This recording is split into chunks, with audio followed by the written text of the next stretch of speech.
সালামু আলাইকুম রহমতুল্লাহি বরকাতু। কেমন আছেন দিনী ভাইজানেরা ও দিনী বোনেরা? আজকে শুক্রবার এবং আমরা শুক্রবারের আমলগুলা করার চেষ্টা করবো ইনশাআল্লাহ।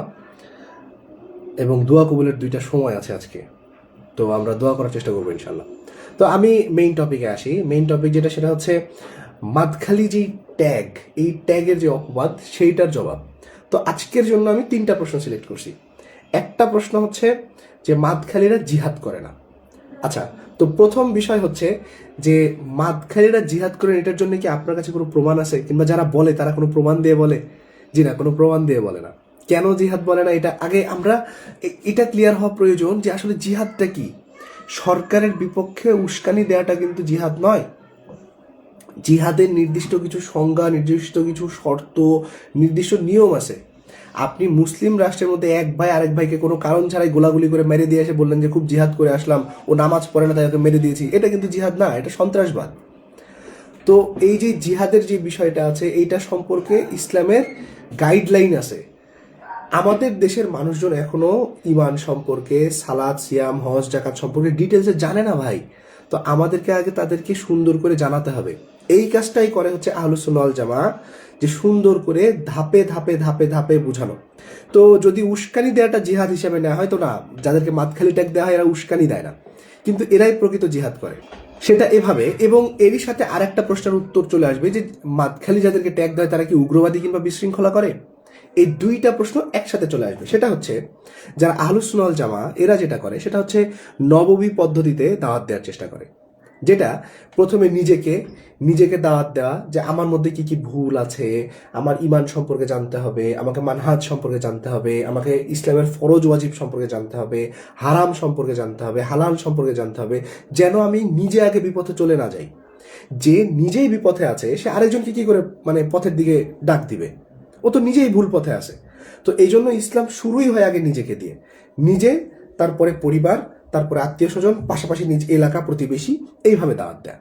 যারা উস্কানি দেয় এদের 90 থেকে 95% আপনি দেখবেন স্ট্রাগল করতে চায় না। বেশিরভাগই ওয়াজ বক্তা, যারা কিনা দায়ীও না, ভ্রান্ত দায়ী, এরা আসে যুবক শ্রেণীকে উস্কানি দেওয়ার জন্য। জিহাদের একটা সিঙ্গেল দাস পর্যন্ত নাই। এদের কাজ কাম হচ্ছে খালি আহলুস সুন্নাহ জামাতের দাওয়াতে বাগড়া বাঁধানো। তো এই যে সুন্দর করে ভালোবাসার মাধ্যমে নিজেকে, নিজের পরিবার, আত্মীয় স্বজন, এলাকায় দাওয়াত দেওয়া, এটা হচ্ছে নববী পদ্ধতি। তাহলে ক্ষমতা আল্লাহ সুবহানাহু ওয়া তাআলা দিবেন, এটা বিশ্বাস রাখতে হবে। আর ক্ষমতার জন্য মারামারি করা, ক্ষমতার জন্য উঠে পড়ে লাগা, এটা মুসলিমদের বৈশিষ্ট্য নয়। আচ্ছা, তাহলে আমরা যেটা দেখতে পাইলাম যে যাদেরকে মাদখালি ডাক দেওয়া হয় এরা মোটেও বিশৃঙ্খলা করে না, উচ্ছৃঙ্খলও নয়। কেন? কারণ এরা সবসময় ভালোবাসার মাধ্যমে সুদখোর, ঘুষখোর, যারা খারাপ মানুষ তাদেরকেও সবসময় সুন্দরভাবে নসিহা করে যে ভাই এটা ছেড়ে দেন, আব্বা এটা ছেড়ে দেন, আম্মা এটা ছেড়ে দেন, বোন এটা ছেড়ে দেন, বোন আপনাকে পর্দা করতে হবে, আব্বা আপনি দায়ুস হইয়েন না, ভাই আপনি জুলুম করেন না। এই বিষয়গুলো কন্টিনিউয়াস সুন্দরভাবে যারা দাওয়াত দেয় তারাই হচ্ছে আহলুস সুন্নাহ ওয়াল জামাআহ। এবং খারেজি মানহাজের যারা উগ্রপন্থী তারাই এদেরকে মাদখালি ট্যাগ দেয়। যুগে যুগে বিভিন্ন ট্যাগ দিয়ে আসছে, ওহাবি বলেন, আহলে হাদিস বলেন, ইহুদির দালাল বলেন, এই ট্যাগগুলো এরা দিয়ে আসে। সাধারণ মানুষ বিভ্রান্ত হয়ে যায় তখন, কারণ এদের কাছে তো এই নলেজটা আসলে নাই। তো এটা গেল হচ্ছে 2 নম্বর প্রশ্ন, যে আসলে তারা বিশৃঙ্খলা কিনা, কিংবা তারা আসলে জিহাদ করে কিনা। তো জি, তারা জিহাদ করে, তারা শরিয়া পদ্ধতিতে জিহাদ করে এবং তারা বিশৃঙ্খলা সৃষ্টি করে না। তারা সুন্দরভাবে ভালোবাসার মাধ্যমে দাওয়াত দিয়ে মানুষকে বোঝানোর চেষ্টা করে। শেষ যে প্রশ্নটা আজকের জন্য নিয়েছি সেটা হচ্ছে মাদখালিরা জিহাদকে শরিয়া বিরোধী মনে করে কি না। আচ্ছা, প্রথম বিষয় হচ্ছে জিহাদকে কেউ যদি অস্বীকার করে তাহলে সে তো মুসলিমই থাকবে না। শুধু জিহাদ নয়, ইসলাম, দিন ইসলামের কোনো একটা বিধানকে কেউ যদি অস্বীকার করে, কেউ যদি বলে যে বর্তমান সময়ে দিন ইসলাম চলবে না, কিংবা দিন ইসলামের চেয়েও ভালো বিধান আছে, তাহলে সে কুফরি করলো, সে কাফের হয়ে যাবে। হুজ্জাত কায়েমের বিষয় আসবে তখন। তো এই যে বিষয়গুলো কুফরি, কাফের এই দিকে নিয়ে যায়, সেটা থেকে একজন মুসলিম কি করে না করবে, কি করে অস্বীকার করবে? দেখেন বিষয়টা কি, বিষয়টা হচ্ছে জিহাদের কিছু স্টেপ আছে। রাসূল সাল্লাল্লাহু আলাইহি সাল্লাম তার জীবনী যদি আপনি ফলো করেন, তিনি 13 বছর দাওয়াত দিয়েছেন আগে তাওহীদের। সবার তাওহীদ, ঈমান যখন এক হয়ে গেছে, তখন ফিকহি ইখতিলাফ থাকলেও আর সমস্যা হয় নাই। এখন মানুষজন আগে ঈমান ঠিক করতে হবে, নিজেকে ফরজ ওয়াজিব মানার চেষ্টা করতে হবে, তারপর হালাল হারামে আনতে হবে, তবে না ঠিক করবে।